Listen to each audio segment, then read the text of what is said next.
नमः सिद्धेभ्यः।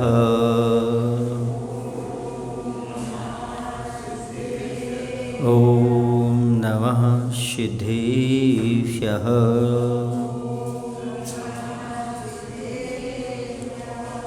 प्रणिपत्यवर्धमानं प्रसन्नोत्तररत्नमालिकां वक्षे नागनरामरवन्द्यं देवादिपं वीरं देवं देवादिपं वीरं देवं देवादिपं वीरं। बोलिए अहिंसा परमो धर्म की। देवादिदेव श्री महावीर भगवान की, आचार्य कुंद कुंद महाराज की, आचार्य गुरुदेव भगवान श्री विद्यासागर जी महाराज की।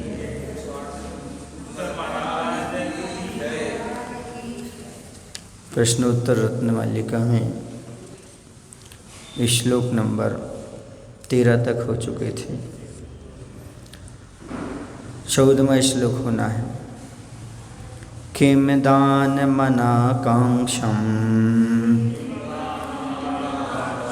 किं मित्रं यन्निवर्तयति पापात् कोऽलङ्कारः शीलः किं वाचामण्डनं सत्यम्।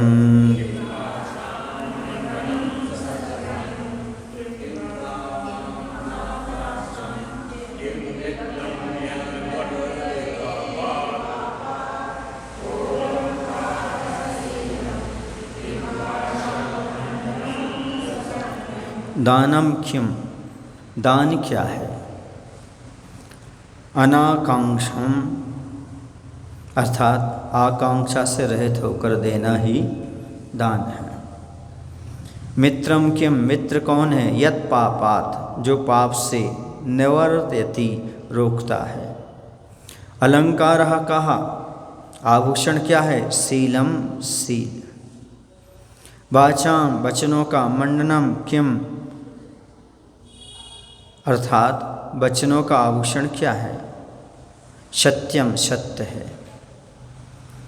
यहाँ पर पहला प्रश्न है कि हे भगवान, वास्तविक दान क्या है? तो बदले में कुछ पाने की इच्छा ना होना, यही वास्तविक दान है। आकांक्षा से रहित होकर के देना ही वास्तविक दान है। जहाँ प्रतिफल की इच्छा होती है वहाँ वास्तविक दान घटित नहीं होता। जैसे मुनि आदि को दान देते हैं तो प्रतिफल की आकांक्षा क्या होती है? महाराज से कोई मंत्र तंत्र मिल जाए या अन्य कोई वस्तु प्राप्त हो जाए, धन की वृद्धि आदि हो जाए, तो ये आकांक्षा हो गई।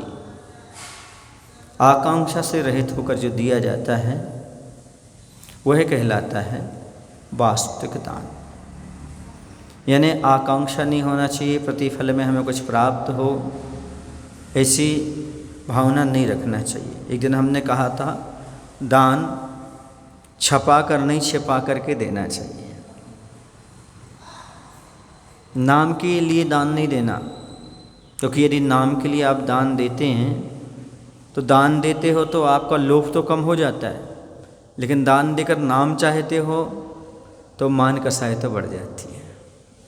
एक कसाय कम हुई, दूसरी बढ़ा ली। इसलिए कोई आकांक्षा नहीं। बदले में कुछ मांगना तो दान धर्म नहीं होता, वह तो सौदा और व्यापार होता है।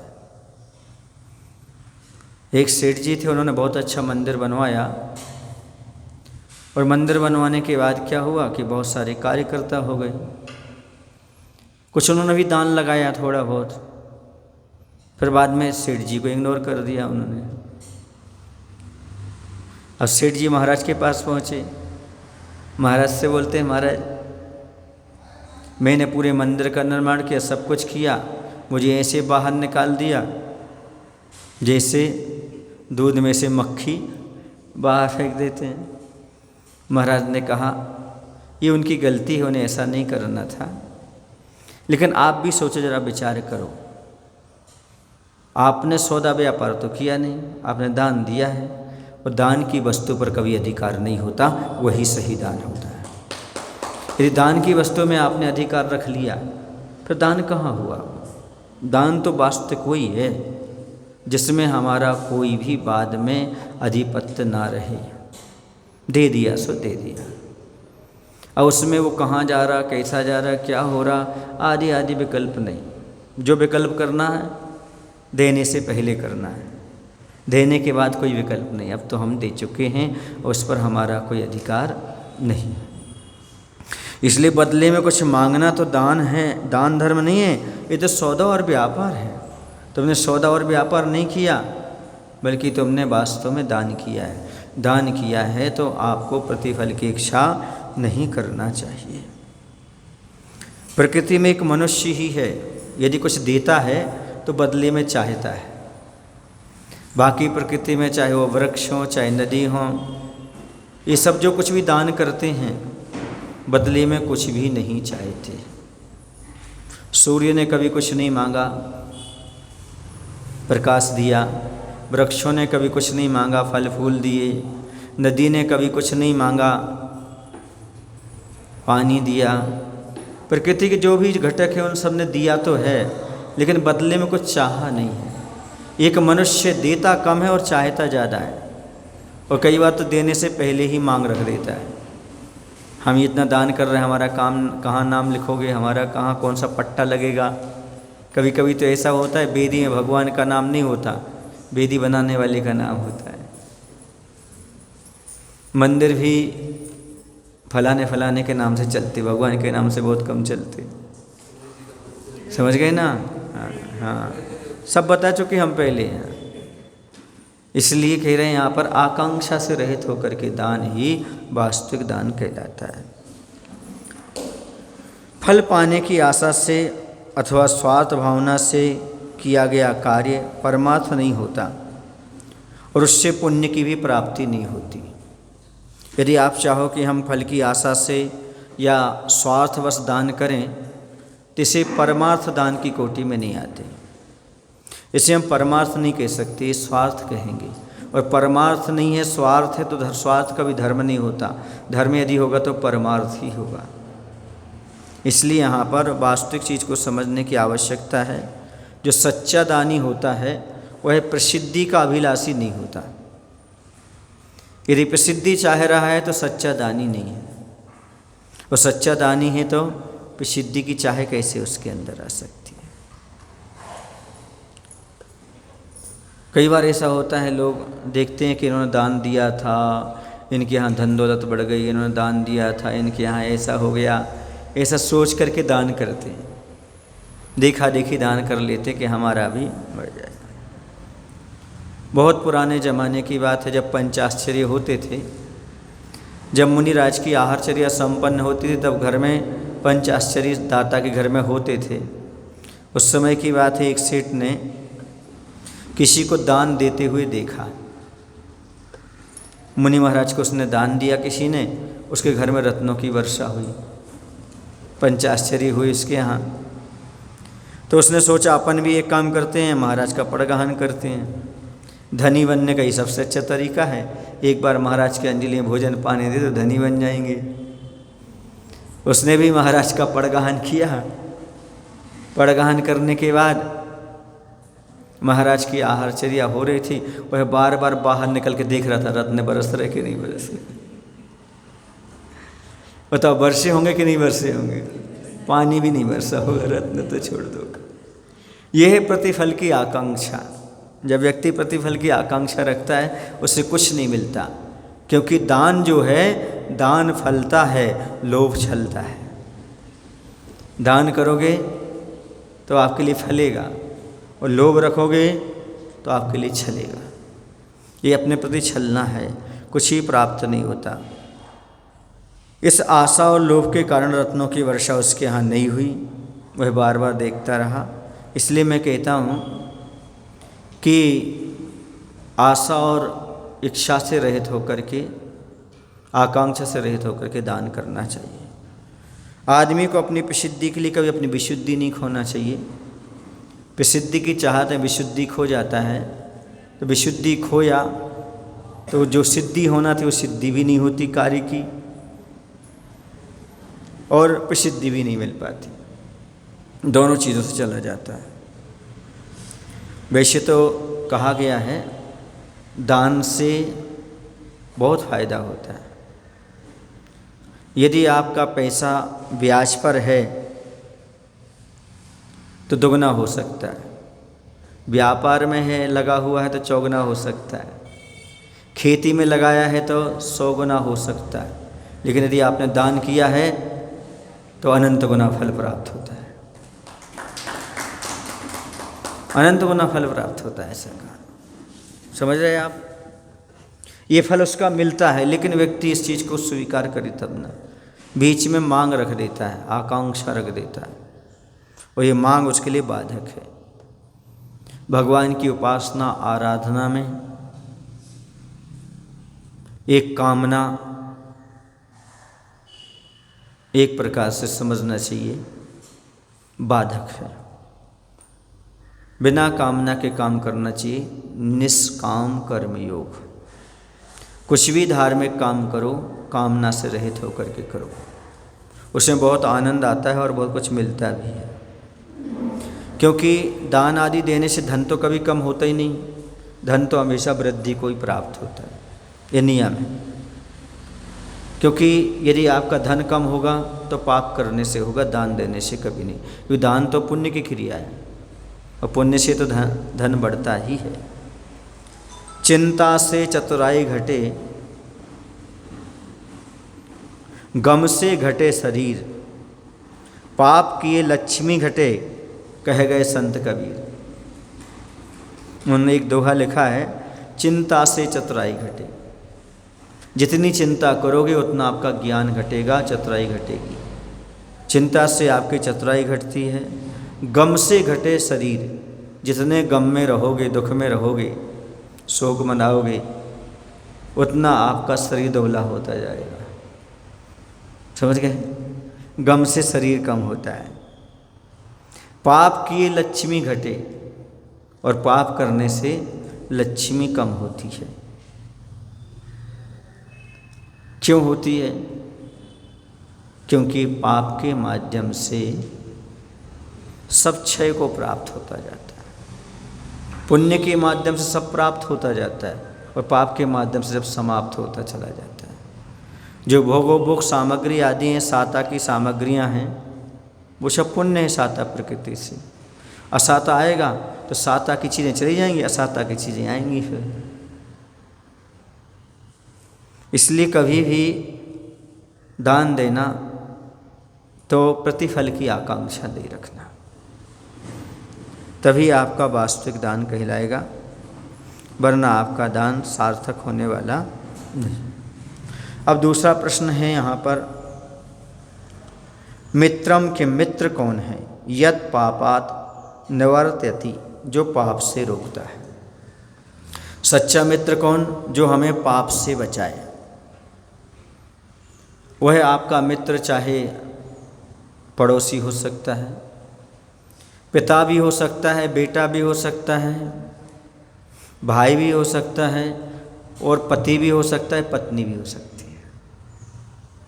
जिसने आपको पाप से बचा करके धर्म मार्ग पर लगा दिया, समझो वही तुम्हारा सच्चा मित्र है। पाप से रोकने वाला, पाप से बचाने वाला, धर्म में लगाने वाला। इसलिए कहते हैं, त्वमेव माता च पिता त्वमेव, त्वमेव बंधु च सखा त्वमेव। गुरु के लिए माता भी कहा, पिता भी कहा, बंधु भी कहा, सखा भी कहा, क्योंकि वह गुरु ऐसे होते हैं जो हर प्राणी को पाप से बचा करके पुण्य के मार्ग में लगा देते हैं, सत्मार्ग में लगा देते हैं। तो जो पाप से आपको बचा ले वही आपका सच्चा मित्र है। आपत्ति के समय लोग आत्मीयजनों के पास ही जाते हैं, उन्हें पता है कि आपत्ति में यही काम में आएंगे। आपत्ति के समय मित्र की परीक्षा हो जाती है। कहते मित्रों के साथ वक्त का पता नहीं चलता, लेकिन बुरे वक्त में कौन मित्र है ये जरूर मालूम पड़ जाता है। इसलिए कहते हैं आपत्ति आपके लिए कुछ बताने आती है। अपने और पराये का भेद दिखा देती है। जब आपस संकट आए, आपत्ति आए, तब मालूम पड़ जाता अपने कौन है और पराये कौन है। पराये में छुपे अपने और अपने में छुपे पराये स्पष्ट बाहर आ जाते संकट के समय। संकट में जो साथ दे सो अपने थे, अपने हैं। तो संकट में साथ ना दे तो समझ लीजिए पराये पहले ही थे। समझ रहे हैं आप लोग?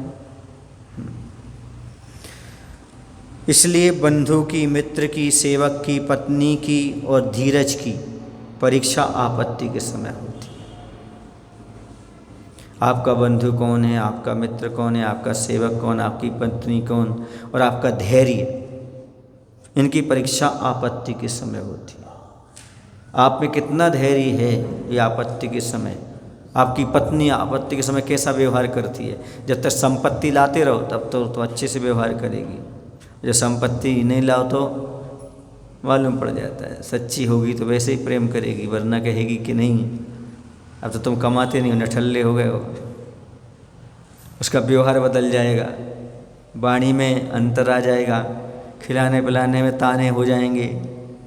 अभी तो खिलाने पिलाने में अच्छे अच्छे दाने थे, मूंगफली के, चने के, सबके दाने थे। अब किसके? अब ताने बाने शुरू हो जाते हैं।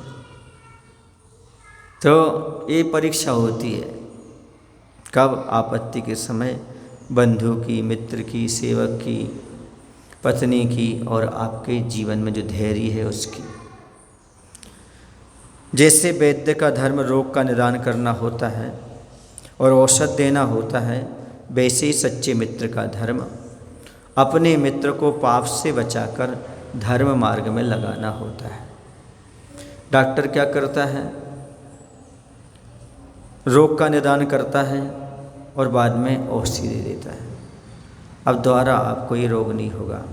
वैसे सच्चे मित्र का धर्म है वह पाप से बचा करके धर्म मार्ग में लगाता है। सच्चा मित्र एक वैद्य हो जाता है, एक गुरु हो जाता है, एक सलाहकार हो जाता है। वैसे भी संसार में कोई किसी को पूछता नहीं है। देखो ना, एक छोटा सा दीपक रात भर अंधेरे से लड़ करके आपको प्रकाश देता रहता है। सुबह होते ही आप फूंक मार करके उसे बुझा देते हैं। दुनिया नहीं पूछती, स्वार्थ निकल जाने के बाद चिराग को बुझा देते हैं। रात गुजर जाने के बाद चिराग को बुझा देते हैं। देखो चिराग भी सामने आ गया। यही है। अब कोई कहते महाराज जी जो बोलते हो जाता है। अब चिराग की बात करो, चिराग सामने से आ गया।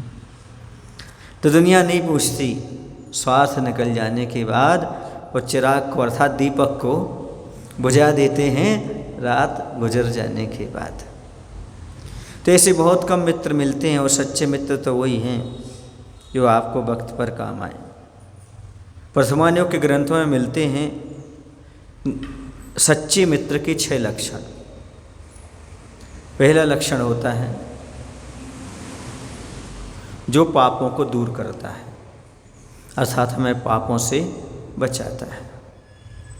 जो हमें पापों से बचाए वो सच्चा मित्र है। हित के लिए प्रेरित करे, हित के लिए प्रेरित करता है, अर्थात धर्म मार्ग के लिए, अच्छे मार्ग के लिए प्रेरित करता है। आपको अभिषेक करना है, आपको पूजन करना, आपको दान करना, मुनि महाराज के पास चलना है, ऐसी प्रेरणा देता है। गुप्त बात को छिपा करके रखता है। कोई आपकी बात उसको मालूम हुई, गुप्त या रहस्य आपने खोला, तो 2 के अलावा तीसरे को मालूम नहीं पड़ेगा। समय पर सहायता करते हैं। आप पर जब कोई समय ऐसा आए आपत्ति आदि का, तो सहायता करता है। आपके गुणों को प्रकाशन करता है। आप में कोई अच्छाई है, कोई गुण है, तो 4 लोगों को बताएगा वो। ये मित्र का लक्षण है। और अगला है लास्ट में, आपत्तियों में साथ नहीं छोड़ता। यदि आपत्ति आई है तो उसमें क्या नहीं छोड़ता? वो है कभी साथ नहीं छोड़ता। वो ऐसा नहीं होता कि खीर में सौंज और महेरी में न्यारी। कहावत है, खीर जानते हो ना? हाँ, चावल और दूध की बनती है। और महेरी भी छाछ की और चावल की बनती है। तो महेरी को लोग अच्छा नहीं मानते और खीर को अच्छा मानते, स्वादिष्ट होती है। तो मैंने जब आपको समय अच्छा हो तब तो ऐसा साथ दे, और फिर आपत्ति आए तो न्यारा हो जाए, यानी आपसे दूर भाग जाए, तो ऐसा नहीं होता। और भी कहा गया है, जैसे आपने देखा होगा जब कोई वीर युद्ध में जाता है उसका तलवार होती है और एक ढाल होती है। ढाल समझते हैं? तलवार से प्रहार करता है और ढाल से सामने वाले के प्रहार को रोकता है। तो ढाल जैसा होना चाहिए मित्र। ढाल क्या करती है? बाकी तो पीछे लटकी रहती है, और जैसे ही आपत्ति आती तो आगे आ जाती है। मित्र ऐसा चाहिए, ढाल सरीका होए, सुख में तो पीछे रहे, दुख में आगे होए। मित्र कैसा चाहिए आपको? ढाल जैसा होना चाहिए, सुख में हमेशा पीछे रहे और दुख में सबसे आगे रहे। जब जिंदगी में सब आपसे दूर हो गए हों, जब आपके सामने डटकर खड़ा हो, मैं हूँ ना, मैं तो हूँ ना, आप घबराते क्यों हो? समझना वही आपका सच्चा मित्र है। तू क्यों डरता है? मेरे होते हुए तू क्यों डरता है? मैं तो हूँ ना। ऐसा कुछ भजन है ना, एक रात दुखी में होकर सो गया था रोते रोते, सपने में गुरुवर आए, बोले पास बैठाकर, मैं हूँ ना, तो क्यों चिंता करता है, मेरे होते क्यों डरता है। ऐसा बोलते। ते है सच्चा मित्र। समझ गए ना? मैं हूँ ना, घबराने की बात नहीं, मैं हूँ ना, ऐसा कहने से आदमी के अंदर साहस आ जाता है, तो उस समय काम में आए तो बड़ी बात है। ये मित्र की विशेषता है। कहते हैं मित्र ऐसे बनाओ जो दिल की बात को ऐसे समझ लें जैसे डॉक्टर की लिखाई को मेडिकल वाला समझ लेता है। कोई दूसरा नहीं समझ पाता, ये कौन समझ लेता है? मेडिकल वाला समझ लेता है, पर्चा के लिए क्या लिखा था। ऐसे ही आपके दिल की बात कोई समझे या ना समझे, कौन समझ जाए? आपका मित्र। समझ जाना, तो ये सच्चा आपका मित्र है। बहुत सारे होते हैं मित्र, परमानेंट तो बहुत होते हैं, ये परमानेंट बहुत कम होते हैं। इसलिए मित्र परमानेंट होना चाहिए, पेपरमेंट नहीं होना चाहिए। पेपरमेंट क्या होता है? थोड़ी सी गर्मी पाई और उड़ जाता है, लेकिन परमानेंट तो परमानेंट रहता है। ऐसे जहाँ दुखों की गर्मी आई संकट की, वैसी पट्ठा उड़ गया। वो कौन सा है?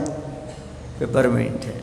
इसलिए पेपरमेंट नहीं, परमानेंट चाहिए हमें, तब तो बड़ी चीज़ है। समझ गए? हाँ। और वैसे देखा जाए तो मनुष्य का सबसे बड़ा मित्र तो धर्म है। कौन है? जो मरने के बाद भी उसके साथ जाता है। बाकी हर चीज़ मरने के बाद मिट जाती है, यहीं पर छूट जाती है, कोई साथ में जाने वाली नहीं हुआ करती। हर वस्तु के पीछे प्रतिबिंब छुपा होता है, हर खुशी के पीछे गम छुपा होता है। दुनिया में उससे बड़ा कोई दोस्त नहीं होता। सब जुदा होते हैं पर धर्म जुदा नहीं होता। धर्म सबसे बड़ा मित्र है हमारे जीवन में। तो ये धर्म को आप इकट्ठा करो। जैसे आप धर्म को इकट्ठा करोगे, पुण्य को इकट्ठा करोगे, मित्र तो बहुत सारे आपको मिल जाएंगे। हर जीव आपका मित्र बन जाएगा यदि आपके पास धर्म है तो। कहते हैं और भी, यदि आप बाहर ना देखो तो अंदर देखो, तो आपका जो शुद्ध हृदय है, निर्मल भावना है, उसके साथ जो आप कार्य कर रहे हो, समझ लेना ये जो शुभ कर्म हैं यही आपके मित्र हैं, और यही इस भाव में भी साथ देंगे और परभाव में भी आपको साथ देंगे। मित्रता जीवन में माधुर्य घोलती है। हमें नए मित्र की ज़्यादा आवश्यकता नहीं है। हाँ ठीक है, यदि आप नए मित्र बनाते तो बना लो, पर पुराने मित्रों को ना भूलें, क्योंकि नए मित्र अगर चांदी होते हैं तो पुराने मित्र जो होते सोना और हीरा होते, समझ गए? हाँ, तो पुराने मित्रों को भी भूलना नहीं चाहिए। मूर्ख मित्र से विवेकवान शत्रु अच्छा होता है। यदि हमारा मित्र मूर्ख हो लेकिन शत्रु विवेकवान हो तो वो सोच समझ करके बात तो करेगा कम से कम, लेकिन जो मूर्ख मित्र है वह कब क्या कर दे कोई भरोसा नहीं होता है। तो मित्र की भी बहुत आवश्यकता है, पहचान करने की आवश्यकता है हमारे जीवन में कैसा मित्र होना चाहिए। गुरु है, मित्र हैं, परख कर किए जाते हैं, क्योंकि कई बार गुरु भी हमारे मित्र होते हैं और कई बार मित्र भी गुरु जैसा काम कर जाते हैं। तो आप यदि योग्य हैं तो किसी के मित्र बनिए। बहुत काम की बात कह रहा हूँ। यदि आप स्वयं योग्य हैं तो किसी के मित्र बनिए। यदि आपको योग्य बनना है तो किसी योग्य को मित्र बना लीजिए। कुछ ना कुछ तो आपको मिल जाएगा। इसलिए आपका जो मित्र है, एक आपका विवेक तो मित्र है ही, क्योंकि मनुष्य का सबसे महत्वपूर्ण मित्र उसका विवेक होता है, जो कि हमेशा सत्कार्यों में लगा करके रखता है, उसे सही मार्ग दिखाता है। अब अगला प्रश्न अपन देखते हैं। अगला प्रश्न ये है कि अलंकारः कः, आभूषण क्या है? शील। आभूषण यदि कोई है तो सच्चरित्रता है। शील का अर्थ यहाँ पर सदाचार ले लेना। यदि आपके जीवन में सदाचार है, सच्चरित्रता है, शील गुण हैं, तो ये समझो आपका आभूषण है। बहना, शील ही तेरा, सच्चरित्रता ही तेरा सबसे अच्छा गहना है। बहना, सदाचार ही तेरा गहना है। सबसे बड़ा गहना यही है कि सदाचार का पालन करते रहो अपने जीवन में, क्योंकि जिसके पास सदाचार होता है उसे और कोई अलंकार आभूषण पहनने की आवश्यकता नहीं होती। और आभूषण बहुत सारे हैं लेकिन चरित्र नहीं है, तो आभूषण से कोई की कीमत नहीं होती। ऊंचे गिरी से जो गिरे मरे एक ही बार, जो चरित्र गिरी से गिरे बिगड़े जन्म हजार। कहते यदि कोई पहाड़ से गिर जाता है तो उसका एक जन्म खराब होता है, हाथ पैर टूट जाते हैं, लेकिन जो सदाचार के पहाड़ से गिर जाता है उसके कई भाव बिगड़ जाते हैं। इसलिए अपने सदाचार को हमेशा बना करके रखना चाहिए। पंख जब तक नहीं उगते तब तक पक्षी जो होते हैं अपने बच्चों को नीड़ के बाहर नहीं जाने देते। नीड़ समझते हैं, घोंसले से बाहर नहीं जाने देते। वैसे पहले जो क्षत्रिय राजा होते थे ब्रह्मचर्य आश्रम की अवधि पूरे होने तक अपने राजकुमारों को राजप्रासादों में घुसने नहीं देते थे, वो गुरुकुल में ही रखते थे ताकि उनके 25 वर्ष मजबूत हो जाएं। फिर वो गृहस्थाश्रम में आएंगे तो वह गृहस्थाश्रम उनका बहुत अच्छा व्यतीत होगा। 25 वर्ष तक उनका यही काम था।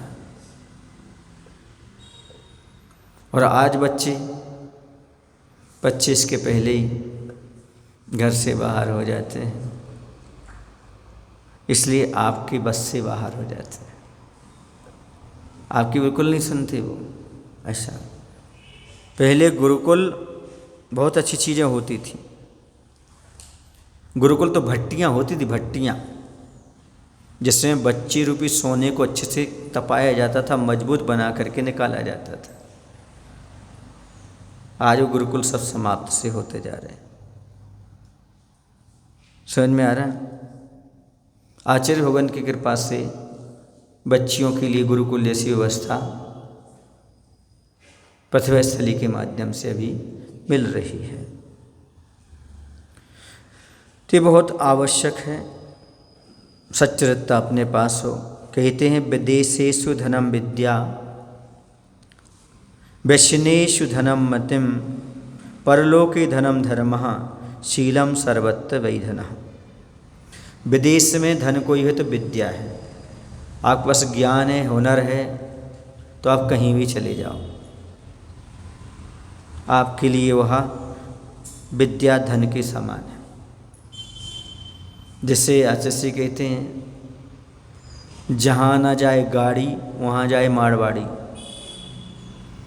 देश के हर कोने कोने में तुम्हें मारवाड़ी फैला दिखेगा। क्यों दिखेगा? क्योंकि मारवाड़ी के पास हुनर होती है, वो कहीं ना कहीं से पैसा कमा ही लेता है। इसलिए विदेश में यदि कोई विद्या है, वही विद्या धन है, सबसे बड़ा धन। और व्यसनेषु धनम मति, आपकी बुद्धि है, क्या है? बुद्धि है, तो ही आपका धन है। व्यसनेषु का अर्थ यहाँ पर ये लेना, कोई भी कार्य करने में आप दक्ष हो पाएंगे तो आपकी मति अच्छी है, तो वही आपकी धन है। और व्यसन आदि से बचा पाएगी तो आपकी बुद्धि ही बचा पाएगी। परलोके धनम धर्मः, और परलोक में धन कोई है तो धर्म है। कि परलोक में कोई चीज़ काम में नहीं आती, आपका धर्म ही काम में आता है।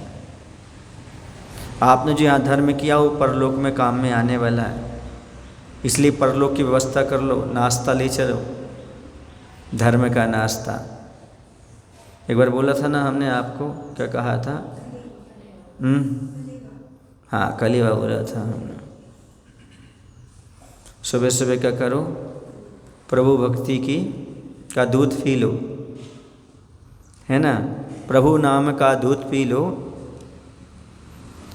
और धर्म ध्यान का नाश्ता, और आत्म ध्यान की भोजन कर लो, चलो मोक्ष का रास्ता। ये आपको काम में आने वाले हैं। इसलिए शील सच्चरित्र को अपने जीवन में बचा करके रखना चाहिए, तभी आप अपने जीवन में कुछ पवित्रता प्राप्त कर सकते हैं। कहते हैं धन गया कुछ नहीं गया, धन गया कुछ नहीं गया, स्वास्थ्य गया कुछ जाता है, लेकिन सदाचार के जाने पर सब कुछ ही लुट जाता है। धन गया समझो कुछ नहीं गया, वो तो हाथों का मैल फिर कमा लो। लेकिन स्वास्थ्य गया, थोड़ा बहुत गया, बच जाता है। लेकिन सदाचार के जाने पर सब कुछ ही लुट जाता है। यदि आपके जीवन में सदाचार नहीं है तो सब लुट गया, ये मान करके चलो, कुछ भी आपके हाथ नहीं रहा। क्योंकि मनुष्य पर्याय में सच्चरित्रता ही सबसे बड़ी चीज हुआ करती है। प्रतिष्ठा, पूंजी, सब कुछ आपके पास आ जाती है यदि आपके पास सच्चरित्रता है तो। सच्चरित्रता पाने के लिए क्या करना पड़ेगा? सदाचार पाने के लिए क्या करना पड़ेगा? सदाचार का ध्यान रखना पड़ेगा। सदाचार का ध्यान रखना पड़ेगा। कौन? प्रभु, गुरु और माता पिता, इनका ख्याल रखते हो, सदाचार अपने आप आ जाएगा। मेरे प्रभु कौन है, मेरे गुरु कौन हैं, मेरे माता पिता कैसे हैं, उनका ध्यान रखोगे तो सदाचार अपने आप आ जाएगा। इन चार का सदा ध्यान रखो, सदाचार आपके पास आ जाएगा। क्योंकि जो अपने माता पिता की इज्जत को बचा के रखना चाहता है वह कभी कदाचार को अपनाएगा नहीं, वह हमेशा सदाचार को अपना करके चलेगा। इसलिए सदाचार को अपने पास रखना चाहते हो तो सदाचार को मत भूलो। वो चार कौन हैं? प्रभु, गुरु, माता पिता। निश्चित रूप से आपको याद रहेगा, अरे हमारे भगवान कौन है। कोई क्या कहेगा? ये महावीर का भक्त ऐसा करता है। हमारे गुरु कौन है? कोई क्या कहेगा? इनका शिष्य ऐसा करता है, भक्त ऐसा करता है। अरे किसका बेटा है? देखो, हमारे पिता ने अच्छा नाम दिया हमें और हम उनका नाम बदनाम कर रहे हैं, तो अपने आप वह सदाचार आ जाएगा, कभी वह गलत मार्ग पर बढ़ेगा ही नहीं। इसलिए सदाचार का ध्यान रखोगे तो अपने जीवन में सदाचार अपने आप आ जाएगा। अगला प्रश्न है, वाणी का भूषण क्या है? वाणी का आभूषण क्या है? तो कहते हैं सत्य वचन। यदि आप सत्य बोलते हैं तो यही वाणी का आभूषण है। कहते ना भाई ये वाणी भूषण है। जो सत्य बोलते हैं समझो उनका वाणी का भूषण हो गया। सत्कार से भी अधिक मीठी होती है वाणी। सबसे मीठी यदि कोई चीज़ है तो वाणी, और सबसे कड़वी चीज़ यदि कोई है तो वाणी। सबसे कड़वी चीज़ है वाणी, से कड़वी चीज़ कुछ नहीं होती। क्योंकि गोली का घाव तो भर जाता है लेकिन बोली का घाव नहीं भरता।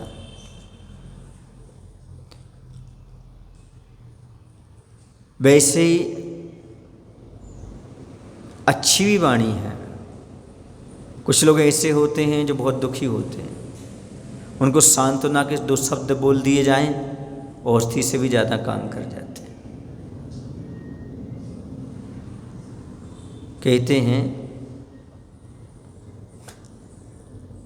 शब्द संभल कर बोलिए, शब्द के हाथ ना पाँव, एक शब्द औषध करे, एक करे है घाव। शब्द संभल कर बोलिए। एक शब्द औषधि का काम करता है और दूसरा शब्द किसका काम करता है? घाव का काम करता है। हमारे शब्द दूसरे की पीड़ा को दूर भी कर सकते हैं और हमारे शब्द दूसरे की पीड़ा को बढ़ा भी सकते हैं। समझ आ रहा है? घाव कैसे बढ़ाते हैं? किसी में घाव हो किसी को तो नमक डालो, मिर्ची डालो, घाव बढ़ जाएगा। मलहम लगाओ, घाव भर जाएगा। इसी प्रकार से यदि हम तीखे शब्द बोलेंगे तो आदमी को घाव बढ़ जाएगा, और यदि मीठे शब्द बोलेंगे उसका घाव भर जाएगा। आपको कौन से शब्द बोलना है ये आपके ऊपर डिपेंड करता है। दूसरी बात यह, सत्य बोलने वाले व्यक्ति को किसी भी परीक्षा में घबराने की जरूरत नहीं होती। यदि तुम किसी परीक्षा में घबरा रहे हो तो समझो तुम सच्चाई को छिपाने का प्रयास कर रहे हो, वरना आपको घबराने की जरूरत तो है ही नहीं। सत्य है तो सत्य, उसमें घबराने की जरूरत है। क्योंकि सत्य का एक नियम सा होता है, सत्य परेशान जरूर होता है लेकिन कभी पराजित नहीं होता। ये भी रूल्स है। रावण के पास बहुत सारी सेना थी, विद्याधर था, पर हारा क्यों? क्योंकि असत्य के साथ था। रामचंद्र जी के पास इतनी सारी सेना भी नहीं थी, शस्त्र भी नहीं थे, जीते क्यों? कि वो सत्य के साथ थे। जो असत्य का साथ देता है उसका भाई भी साथ छोड़ देता है, विभीषण। और जो सत्य के साथ चलता है उसके पास दुश्मन का भाई भी आके मिल जाता है। समझ में आ रहा है? ये है विभीषण ये बता रहा है कि तुम कभी झूठ का साथ नहीं देना, भले तुम्हारा सगा भाई भी क्यों ना हो। यदि सच्चाई के मार्ग पर दुश्मन भी हो उसका साथ दे देना, क्योंकि हमेशा जीत सच्चाई की होती है। ये विभीषण अपनी बात कह रहा है, दुनिया को बता करके गया कि हम झूठ का साथ नहीं देंगे, भले हमारा भाई भी क्यों ना हो। हम उसका साथ दे सकते सच्चाई का, भले वो हमारे भाई का दुश्मन भी क्यों ना हो। क्योंकि मुझे पता है झूठ के कोई पैर नहीं होते, सत्य की बैसाखी लेके चलता है। समझ गए? इसलिए आपको सत्य बोलना है। सत्य बोलने का अर्थ क्या है? ऐसा कभी झूठ ना बोलें जिसमें दूसरे का अहित हो जाए। ऐसा सत्य ना बोलें जिसमें किसी का अहित होता हो, क्योंकि सत्य भी झूठ की कोटि में आ जाता है। एक बार की बात है, एक कोई बाबा जी थे, अच्छा तिलक लगा करके, डंडी रख करके, कमंडल रख करके, अच्छी गटर माला पहन करके, और जंगल में एक शिला पर साधना कर रहे थे। वहाँ सामने से एक युवक और एक युवती दोनों दौड़े दौड़े चले आ रहे थे। पीछे से बहुत सारे लोग हथियार लेकर के पीछे पड़े हुए थे। वो दोनों के दोनों युवक और युवती एक झाड़ी में जाकर के छिप गए। बाबा जी ने उन दोनों को देख लिया। यहाँ से जो पीछे पीछे शस्त्र लेकर आ रहे थे, उन्होंने पूछा, क्यों बाबा, यहाँ से एक लड़का एक लड़की निकले क्या? उन्होंने कहा हाँ, वो तो उस झाड़ियों में छिपे हैं। उन्होंने जाकर के उनको दोनों को मार डाला। अब क्या हुआ? मरण तो सबका होता है। अब इनका मरण होने वाला था। बोले यमराज आए, बोले चलो तुम्हें नरक ले चलते हैं। बोले मुझे नरक? मैंने तो हमेशा सत्य का साथ दिया, मैंने झूठ नहीं बोला, मुझे नरक क्यों? उन्होंने बताया कि तुमने जो सत्य बोला उससे 2 लोगों के प्राण चले गए। वो सत्य झूठ है जिसमें किसी के प्राण चले जाएं, इसे तुम्हें नरक जाना पड़ेगा। और वह झूठ झूठ नहीं है जिसमें किसी का प्राण बच जाए। इसका भी एग्जाम्पल दे देते हैं आपको। एक मुनि महाराज थे, उनकी बहुत प्रसिद्धि थी। उनसे ईर्ष्या रखने वाला एक व्यक्ति आया और उसने अपने हाथ में एक चिड़िया ली, चिड़िया की गर्दन को दबा दिया। पूरा नहीं दबाया, सामान्य से दबा करके रखा और कहा, बताओ महाराज, आपका ज्ञान तो बड़ा चढ़ा है, आपकी तो प्रसिद्धि है, मैं पूछना चाहता हूँ, ये चिड़िया जीवित है कि मरी है? महाराज बिल्कुल समझ गए कि हमारी बात तो असत्य होना ही है, इसलिए क्यों ना इसके प्राण बचा लिए जाएं। तो महाराज ने बोल दिया, ये चिड़िया मर गई। उसने तत्काल छोड़ दी। यदि कहते जिंदा है तो वहीं दबा देता वो। वह चिड़िया उड़ गई, बच गई। उसने कहा, देखो महाराज, आपने झूठ कहा। महाराज कहते, हाँ, आपकी दृष्टि में झूठ है, लेकिन धर्म की दृष्टि में इससे बड़ा कोई सत्य नहीं। भूत हितम सत्यम, अभी पढ़ के आए, प्राणियों का हित करना ही सत्य है। यदि किसी प्राण बचते हों तो यदि आप ऐसा झूठ बोलना पड़े तो पीछे नहीं हटना, ये सत्य है। और किसी के प्राण जा रहे हों और आप सत्य बोल रहे हो तो उसे सत्य मत कहना, वो झूठ है, ये मान करके चलिएगा। इसलिए सत्य वचन जो है वाणी का आभूषण है, ऐसा मान करके चलिएगा।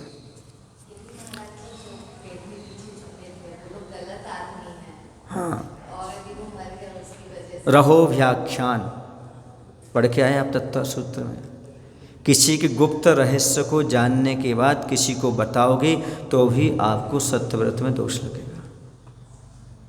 आप रहस्य जानते हैं ये गलत कर रहे हैं, गलत हैं, पर आप नहीं बता सकते। यदि बता दोगे या तो वो आपकी हत्या कर देगा या खुद हत्या कर लेगा।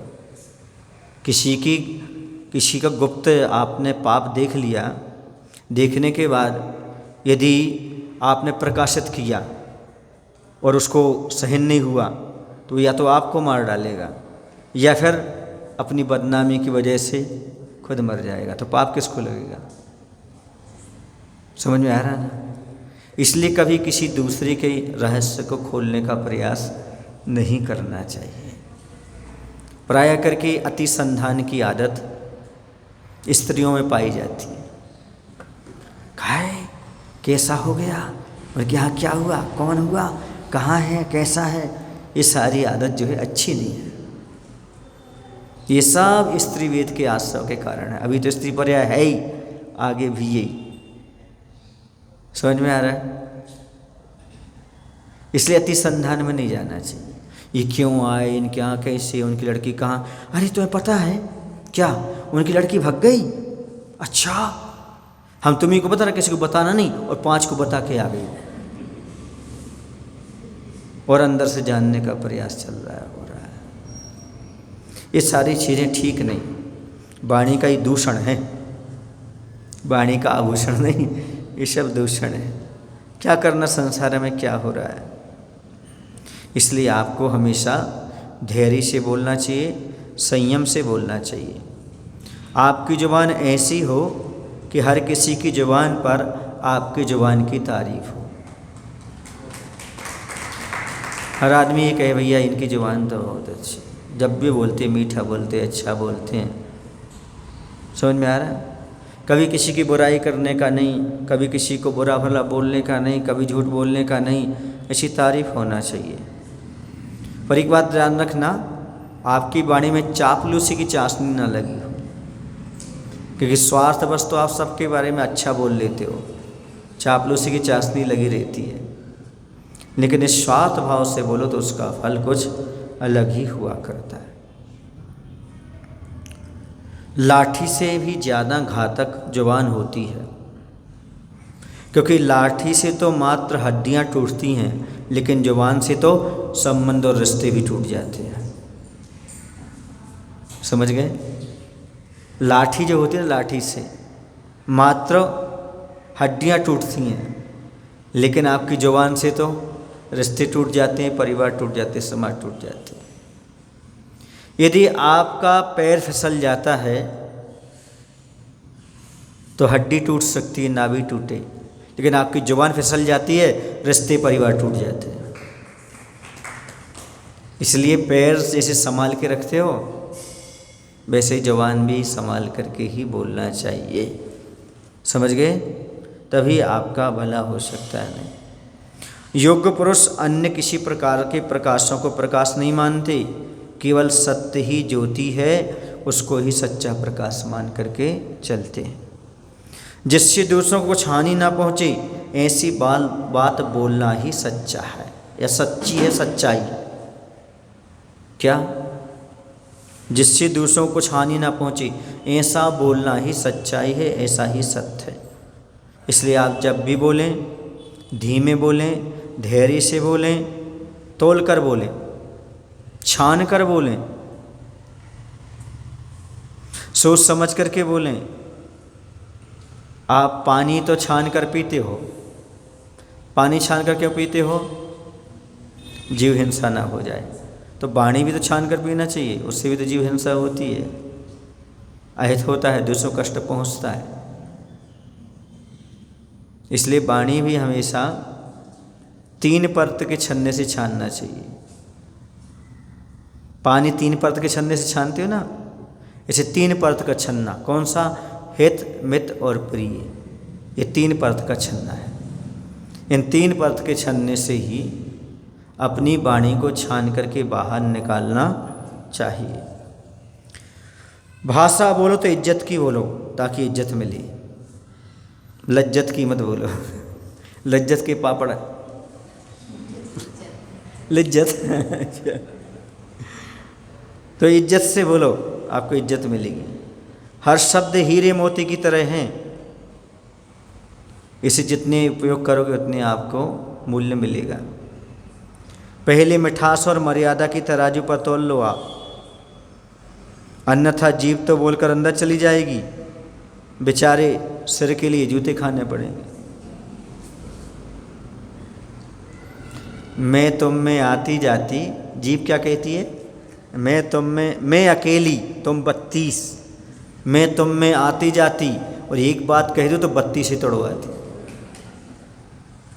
ऐसा है। इसलिए हमेशा वाणी भी बोलो तो सोच समझ करके बोलना चाहिए। ठीक है, चलिएगा भाई, अब कविता हो चुकी है, ठीक है ना। अब स्वाध्याय का समय हो गया है। हैं? हाँ हाँ